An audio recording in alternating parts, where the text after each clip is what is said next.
नमस्ते, मैं अलका ठाकुर हूँ और आप सभी का अलका मेडिकल क्लासेस में स्वागत है। तो आज के लेक्चर में हम ये समझेंगे कि इंजेक्शन जब हमको लगता है तो सबको डर लगता है। किसको नहीं लगता है? सबको लगता है, मुझे भी लगता है, आपको भी लगता होगा। इंजेक्शन से हर कोई डर जाता है, रोने लगता है। बड़ा-बड़ा आदमी बिल्कुल एकदम स्ट्रॉन्ग है, उसको किसी भी चीज़ों से डर नहीं लगता है, लेकिन एक छोटा-सा इंजेक्शन से डर लग जाता है, तो सबको लगता है क्योंकि वो दर्द देता है, तकलीफ देता है।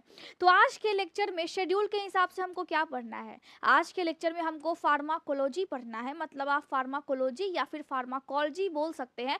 ये है लेक्चर 2, क्योंकि लेक्चर 1 हमने अच्छे से डिस्कस किया है उसमें मैंने आपको ये भी बताया था कि फार्माकोलॉजी और मेडिसिन में क्या अंतर है। ड्रग्स और फार्माकोलॉजी की जो पढ़ाई होती है वो किस तरीके से आपस में इंटरकनेक्ट होती है और किस तरीके से आगे जा कर के ब्रांचेस अलग अलग हो जाते हैं। तो आज हम ये समझेंगे, आप देखते होंगे अगर आप कोई भी छात्र है ना, पैरामेडिकल के छात्र हैं, एमबीबीएस आप कर रहे हो, तो आप नर्सिंग पढ़ रहे हो, आप लैब टेक्नीशियन का कोर्स कर रहे हैं, डीएमएलटी कर रहे हैं, बीएमएलटी कर रहे हैं, फार्मा कर रहे हैं, फिजियोथेरेपी का आप कोर्स कर रहे हैं, आप जीएनएम का कोर्स कर रहे हैं, बीएससी नर्सिंग का आप कोर्स कर रहे हैं, सबके सभी कोर्सेज के सिलेबस में क्या हमको पढ़ना है? फार्माकोलॉजी पढ़ना है। अब इस फार्माकोलॉजी में हमको ये सीखना होता है कि दवाई क्या है और दवाई का इस्तेमाल हम कैसे करते हैं और कौन कौन से इंस्ट्रूमेंट है जिसमें दवाई को लोड किया जाता है और पेशेंट के बॉडी में डाला जाता है, मतलब इंसर्ट करते हैं। इंजेक्शन बहुत तरह के होते हैं। कभी हम देखते हैं कि हमको नसों में लग रहा है, कभी हम देखते हैं हमको मसल्स में लग रहा है, कभी हम देखते हैं स्किन के ऊपर वाले लेयर में लग रहा है। तो क्या होता है आगे जाकर के मैं ये भी बताऊंगी कि अगर एलोपैथी की दवा आप लंबे टाइम तक लेते हैं ना, तो बॉडी में जाकर के कौन कौन से जगह पे, बॉडी के कौन कौन से पार्ट पे जाकर के वो जो दवा है वो इकट्ठा हो जाता है और फिर होता है साइड इफेक्ट। क्योंकि हम ऐसा सुनते हैं, हम ऐसा मानते हैं कि अगर एलोपैथी की दवा आप लंबे टाइम तक खाएंगे तो आपका आँख खराब हो जाएगा, सबको पता है। किडनी पे असर पड़ता है, लीवर पे असर पड़ता है, हड्डियों पे असर पड़ता है, दांतों पे असर पड़ता है। तो जो असर पड़ता है एग्जैक्टली में कौन सी दवा कहाँ जाकर के असर डालती है, सब कुछ हम डिस्कस करेंगे। आप अगर जॉब की प्रिपरेशन भी कर रहे हैं, कोई कोर्स कंप्लीट करने के बाद, कोई भी कोर्स मेडिकल का, उसके बाद उन सवालों में कौन कौन सा सवाल बहुत ही ज़्यादा इंपॉर्टेंट है जो कि पूछा जाता है, मैं इसको भी डिस्कस करूंगी साथ ही साथ। तो अच्छे से रहिए। अगर आप मेडिकल के छात्र नहीं भी है तो आपको पता होना चाहिए आपके घर में बहुत सी लेडीज़ होंगी, बहुत सारे जेंट्स होंगे जो कि परेशान रहते होंगे। किसी को घुटने में तकलीफ है, किसी को पेट में दिक्कत है, किसी को लीवर की समस्या है, किसी को किडनी की दिक्कत है। तो आखिर जो दिक्कत हो रहा है, दवाई खा रहे हैं तो दवाई का क्या एडवर्स इफेक्ट पड़ता है बॉडी पे, इसको जानना आपको बहुत ज़्यादा इंपॉर्टेंट है।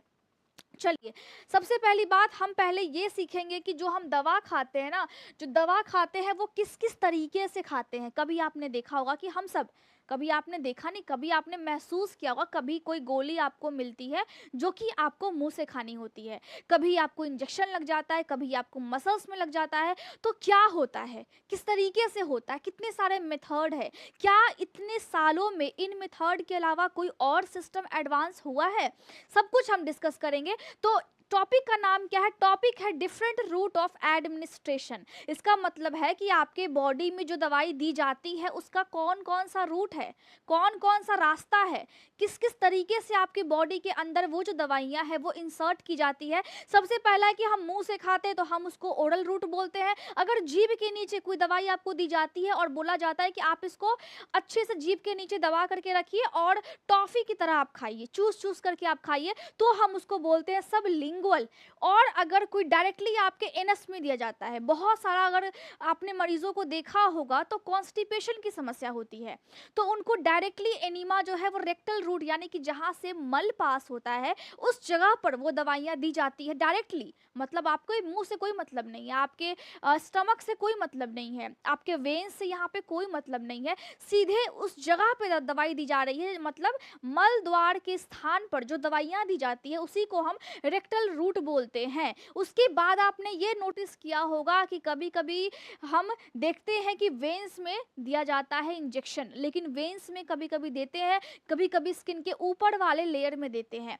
तो जो स्किन में एक तरह से छेद करके इंजेक्शन के माध्यम से जो भी मेडिसिन दी जाती है उस सबको हम लिखते हैं, उस सबको हम किसके अंदर पढ़ते हैं, उन सबको हम पैरेंट्रल रूट के अंदर पढ़ते हैं, जिसमें इंट्राडर्मल जो कि 15 डिग्री एकदम हल्का सा इंजेक्शन टेढ़ा करना है और आपकी स्किन के ऊपर वाले लेयर में देना है। स्किन का 3 लेयर होता है, यहाँ पे मैं फोटो लगाना भूल गई हूँ और उम्मीद कर रही हूँ कि आप मैनेज कर लीजिएगा, ठीक है। तो यहाँ पे क्या होता है, स्किन का 3 लेयर होता है। सबसे ऊपर वाले लेयर को हम एपिडर्मिस बोलते हैं, बीच वाले को हम डर्मिस बोलते हैं और सबसे नीचे वाले लेयर को यानी कि डीप में हम उसको सबक्यूटेनियस लेयर बोलते हैं। अगर आपने एनाटॉमी पढ़ा होगा तो आपको इतनी बातें मालूम होंगी, ठीक है।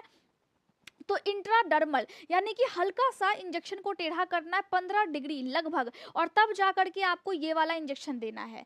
कोई भी दवाई जिसमें हम ये टेस्ट करते हैं कि कहीं पेशेंट को किसी चीज़ से एलर्जी तो नहीं है, कहीं पेशेंट को किसी चीज़ से बॉडी में एलर्जी उत्पन्न तो नहीं हो रही, या फिर जब टीबी का हम दवा देते हैं, जब टीबी का दवा दिया जाता है तो उस टाइम में इंट्राडर्मल इंजेक्शन आपको पड़ता है, ठीक है। बीसीजी का दवा जो इंजेक्शन होता है, सॉरी दवा नहीं, जो बीसीजी का इंजेक्शन होता है वो बच्चों को देते हैं, वो देते हैं हम इंट्राडर्मल। दूसरा होता है नसों में जो इंजेक्शन दिया जाता है उसको हम बोलते हैं इंट्रावेनस, शॉर्ट फॉर्म में आईवी, और ये आपके वेन्स में जा करके हम हल्का सा इंजेक्शन को वेन्स में डालते हैं, फिर हल्का सा इंजेक्शन को पीछे खींचते हैं।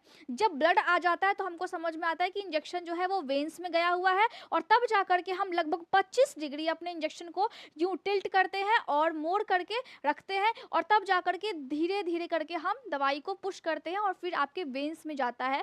अब देखिए इंट्राडर्मल में क्या होगा, इसमें अगर दवा दी जाएगी तो पेशेंट की बॉडी में धीरे धीरे ये काम करेगी, लेकिन अगर डायरेक्टली वेन्स में दिया जाएगा तो पेशेंट के बॉडी में ये जो दवा है वो ज़्यादा असर दिखाएगा, ज़्यादा फास्ट असर दिखाएगा। इससे क्या होगा, यहाँ पर इन्फेक्शन होने के चांसेस भी ज़्यादा होते हैं, क्योंकि वेन्स आपका इंजेक्शन से डायरेक्टली कांटेक्ट में आ जाता है, और यहाँ पे सेप्सिस यानी कि सेप्टिक, उसको हम सेप्सिस बोलते हैं। अगर इंजेक्शन क्या नहीं है, अगर इंजेक्शन जो है वो अच्छी तरह से क्लीन नहीं है, अगर आपने कहीं पे हाथ लगा दिया, उसको आपने गंदा कर दिया, टच नहीं करना होता है इंजेक्शन के सुई को, तो अगर आपने हाथ लगा दिया तो क्या होगा, बैक्टीरिया या फिर जो भी माइक्रो ऑर्गेनिज्म है वो उस पर जा करके चिपक जाएगा। तो कभी भी याद रखना है कि जब भी आप इंजेक्शन देते हैं तो वो इंजेक्शन जो है वो आपको रैपर भी फाड़ना है तो ऊपर से फाड़ना, टेक्निक होता है। अगर आप हॉस्पिटल में काम करते होंगे तो आपको पता होगा, इंजेक्शन को हाथों से या फिर ग्लव्स जो आप पहने हुए हैं उससे भी इंजेक्शन के निडल को टच नहीं करना है। सेप्सिस हो सकता है पेशेंट को, पेशेंट अचानक से शॉक में जा सकता है। तीसरा है सबक्यूटेनियस, मतलब स्किन के सबसे डीप वाले लेयर में हम 45 डिग्री लगभग टिल्ट करते हैं, इंजेक्शन को हम इस तरीके से डालते हैं कि वो स्किन के सबसे नीचे वाले लेयर में जाए, उसको हम बोलते हैं सबक्यूटेनियस। और मसल्स में अगर हम डालेंगे तो हम उसको बोलते हैं, क्या बोलते हैं, इंट्रामस्कुलर, जिसमें 90 डिग्री लगभग बनता है। देखिए मुंह से हम दवा खा लेते हैं, पिक्चर के माध्यम से मैं आपको समझा दूं। अब सब लिंगुअल जो जीभ के नीचे रखते हैं वो सब लिंगुअल हो गया। तीसरा हो गया कि आपको इस तरीके से, देखिए इस तरीके से, ये वाला नहीं है पोस्टर, अब आपको मैं बता देती हूँ, इस तरीके से इंजेक्शन आपको वेन्स में मिलता है, मतलब इंट्रावेनस ये हो गया, ठीक है। अब देखिए यहाँ पर अगर जो आपके इस वाले एरिया में मसल्स में दिया जाता है, चलिए हम पेन को सेलेक्ट कर लेते हैं यहाँ पे, चलिए ब्लैक, मसल्स वाले एरिया में जो हम देते हैं तो यहाँ पे 90 डिग्री हम देते हैं। यहाँ पे देखिए मसल्स दिख रहा है, यहाँ पे नर्व्स नहीं होता है, यहाँ पे ध्यान से 2 फिंगर रख करके दिखे किस तरीके से यहाँ पे, और तब जा करके 90 डिग्री हम यहाँ पे इस साइड पे इंजेक्शन देते हैं, ताकि इसके आसपास के जो नर्व्स है वो डैमेज ना हो। ये भी ध्यान रखना है हमको ये भी पढ़ना है कि जब आप इंजेक्शन देते हैं तो यहाँ पर कौन कौन सा नसों का पूरा जाल बिछा होता है और किस तरीके से आपको देना होता है। अगर आप प्रैक्टिस करते हैं फिर आपको मालूम होगा, ऐसे ही 90 डिग्री लेकर के कहीं पे भी नहीं डाल देना है, पेशेंट आपको पीटेगा और पेशेंट की क्या हालत होगी, उसके फैमिली वाले मतलब बंदूक लेकर के फिर दौड़ जाएंगे आपके पीछे। तो कहीं पे भी बिना पढ़े हुए, बिना सीखे हुए किसी को भी इंजेक्शन बिल्कुल नहीं देना है, ठीक है। तो इंजेक्शन इंट्रामस्कुलर उस टाइप से लगता है। इंट्राडर्मल में देखिए किस तरीके से एलर्जी को टेस्ट करने के लिए एकदम हल्का सा इंजेक्शन को टिल्ट करके तब देते हैं, और एक होता है इनहेल्ड, यानी कि जब हम इनहेलर वगैरह लेते हैं या फिर कोई स्प्रे लेते हैं माउथ में, तो उस टाइम भी आप देखिए कि बॉडी में एब्जॉर्प्शन तो हो रहा है, लेकिन एब्जॉर्प्शन इंट्रावेनस से स्लो होगा। तो इतने सारे प्रकार हैं, तो क्या कोई एडवांस टेक्निक भी आया है यहाँ पे? जो अदर टेक्निक अभी डेवलप हुआ है, अभी नहीं पहले से ही डेवलप है, लेकिन अब हम यूज़ में ज़्यादा ला रहे हैं, वो क्या है? वो है डर्मोजेट। अब डर्मोजेट में क्या होता है? एक बंदूक टाइप का होता है। तो जो गन टाइप का होता है डर्मोजेट, वो गन टाइप का होता है और पेनलेस है और 10 मिनट में बिल्कुल काम खत्म हो जाता है। वैसा ही इसमें पैलेट इम्प्लांटेशन में क्या होता है, ये इस तरीके से होता है। देखिए यहाँ पे इस तरीके से होता है, इसमें सॉलिड ड्रग्स को भरा जाता है यहाँ पर, और फिर आपकी बॉडी में उसको इंसर्ट करते हैं। 10 मिनट में भी ये काम हो जाता है, तो इससे पेशेंट को ज़्यादा तकलीफ नहीं होता है। या फिर एक और सिस्टम है, एक और कौन सा सिस्टम है? इम्प्लांट्स का सिस्टम, जिसमें दवाई को आपके डर्मिस के लेयर के नीचे रखते हैं और दवाई स्लोली स्लोली आपकी बॉडी में जाता है। अब ये बोला गया है कि जो टीबी का, अब एग्जाम में आता है कि टीबी का जो भी टीका पड़ता है या फिर जो बीसीजी पड़ता है, वो किस साइट पे पड़ता है? इंट्राडर्मल होता है या फिर आईवी होता है, आईएम होता है? वो इंट्राडर्मल होता है। ये चीज़ आपको याद रखनी है। उसके बाद है मोनोक्लोनल एंटीबॉडीज। इसमें क्या होगा? इसमें कैंसर को ट्रीट करने के लिए ये वाला दवा यूज़ किया जाता है, जिसमें है रितुजिमा और सेटुजिमा है। ये जो कैंसर को ट्रीट करने के लिए ये दवा यूज़ करते हैं, और इसमें हम मानते हैं, इसमें बताया जाता है कि ये जो है वो क्या है? वो है एंटीबॉडीज़। एंटीबॉडीज़ किस लिए है? आपकी बॉडी में कोई एलर्जी है, एलर्जन है, उससे फाइट करने के लिए है, और जा करके ये आपकी बॉडी में बाइंड करती है प्रोटीन से। जा करके आपकी बॉडी में लाइपोसोम्स भी टेक्निक होता है, जिसमें प्रोटीन अंदर में जो होते हैं वो जा करके वहाँ पे वो दवाई उसके साथ बंध जाती है, और फिर जा करके आपकी बॉडी में काम होता है। तो वो एक अलग मैकेनिज्म है, अगर हम उसको और डिटेल से समझेंगे तो बहुत घंटा लग जाएगा। लेकिन याद रखना है आपको कि जो भी डिलीवरी सिस्टम है उसको अच्छे से आपको पढ़ना है। ये टेक्निक है जिसकी वजह से आप और भी देख सकते हैं, और साथ में आपको ये भी ख्याल रखना है कि जो भी आप एलोपैथी की दवा लेते हैं ना, वो आपके बॉडी में कहीं ना कहीं जा कर के इकट्ठा होता है। तो इसका मतलब ये बिल्कुल नहीं है कि आप दवा ना खाएं। अगर आपको प्रॉब्लम है तो आप दवा खाएं, लेकिन ऐसा नहीं है कि सर में दर्द है, पैर में दर्द है, आपको अच्छा फील नहीं हो रहा है, आप तुरंत एक टैबलेट लिए और खा लिए। ऐसा नहीं करना है। आपको अपने हेल्थ के बारे में सोचना है, आपको अपने जीवन के बारे में सोचना है। अब देखिए कि जो ड्रग्स होते हैं, ड्रग्स मतलब दवाई, जो दवाई होता है, अगर आप टेट्रासाइक्लिन का इस्तेमाल कर रहे हैं, क्या इस्तेमाल होता है हम नेक्स्ट लेक्चर में समझेंगे, लेकिन आप इस दवाई का अगर इस्तेमाल कर रहे हैं जिसमें हेवी मेटल्स भी होते हैं, तो जाकर के वो आपके हड्डियां और आपके दांतों पे जाकर के इकट्ठा हो जाएगा। ठीक है?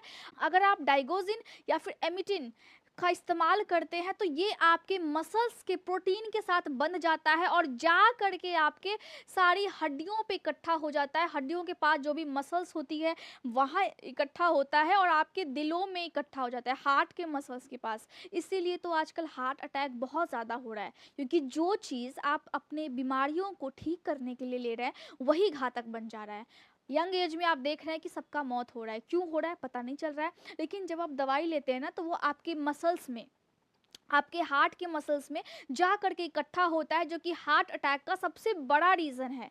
हार्ट वीक हो जाता है।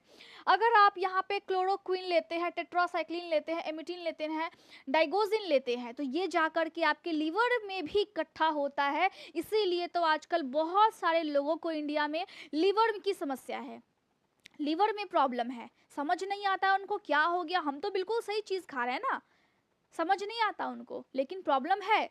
ठीक है? डाइगोजिन, क्लोरोक्विन और एमिटिन और आयोडीन लेने से यहाँ पे क्या होगा? किडनी में प्रॉब्लम होगी। सॉरी, ये तीनों से किडनी में प्रॉब्लम होगी। और आयोडीन अगर आप ज़्यादा लेते हैं, मतलब नमक अगर आप ज़्यादा खाते हैं, तो थायराइड की समस्या हो जाएगी। अब फीमेल ये बोलती है कि थायराइड हमको कैसे हो गया, हम तो बिल्कुल ठीक ठाक हैं, मेरा वज़न बढ़ रहा है, मेरा वज़न कम हो रहा है। वज़न अगर बढ़ेगा तो आप क्या कह सकते हैं? हाइपोथायरॉयडिज्म। अगर वज़न घटेगा तो हम उसको बोलते हैं हाइपरथायरॉयडिज्म। तो फीमेल को समझ ही नहीं आता है कि क्या हो गया। आपको इसीलिए पढ़ना है, आपको इसलिए पढ़ना है। देखिए आप कैसे हैं ना, ये सिर्फ आपको पता है, कोई और आपको समझ नहीं सकता है। ये हकीकत है और ज़िंदगी भी है। तो आपको खुद को समझना है, खुद का पोटेंशियल समझना है और खुद का पोटेंशियल इस पढ़ाई में बिल्कुल झोंक देना है, अगर आप इस लाइन से जुड़े हुए हैं तो, क्योंकि आपके ऊपर इतनी बड़ी रिस्पॉन्सिबिलिटी है। और याद रखिए, रिस्पॉन्सिबिलिटी कभी भी लोगों को बिगड़ने नहीं देती है। अगर आपके ऊपर बहुत ज़्यादा रिस्पॉन्सिबिलिटी है तो आप बिल्कुल सही इंसान बनेंगे बाद में जा कर के। अभी तकलीफ होगा, सबको होता है, बाद में जाकर के आप सही बनेंगे। तो इतना पढ़ना है कि आप पेशेंट को या फिर अपने घर में भी अपने आने वाले जनरेशन को ये बता पाओ कि देखो इस चीज़ से ना ये चीज़ दिक्कत है, मैंने अपने लाइफ में ना ये सीखा है, ये तुमको कंटिन्यू नहीं करना है। जो ब्रांड्स है वो अपने प्रोडक्ट्स को बेचेंगे, क्योंकि उससे उनको आपके हेल्थ से क्या मतलब है। आपको अपने हेल्थ से मतलब होना चाहिए। अगर आपको अपने हेल्थ से मतलब नहीं है, एटलीस्ट आप पढ़ाई कर लीजिए ताकि आपको बाद में अपने हेल्थ से मतलब हो जाए। आने वाले बच्चों के लिए, जनरेशन के लिए, उनको नॉलेज देने के लिए, आने वाला जनरेशन बिल्कुल सही हो उसके लिए आपको पढ़ाई तो करनी पड़ेगी। तो जो भी फीमेल घर में है, आज से मम्मी है, दीदी है, बुआ है, ताई जी है, जो भी है, उनको बोलना है कि देखो नमक घर में बिल्कुल कम खाओ, खाने में नमक बिल्कुल कम देना है।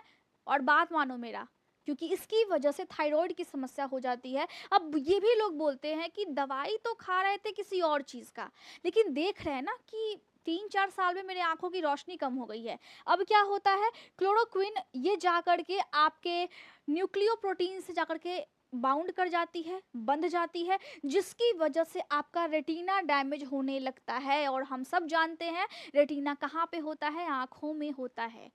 मतलब आप दवाई किसी और चीज़ का खाएँगे और असर कहीं और दिखेगा, इसीलिए आँखों की समस्या भी हो रही है। तो जितना हो सके बच्चे को दवाइयाँ बिना काम के ना दें। अगर प्रॉब्लम है तो दें, लेकिन बिना काम के दवाइयाँ ना दें। कोशिश कीजिए आप खुद भी सीखिए, दूसरे को भी सिखाइए।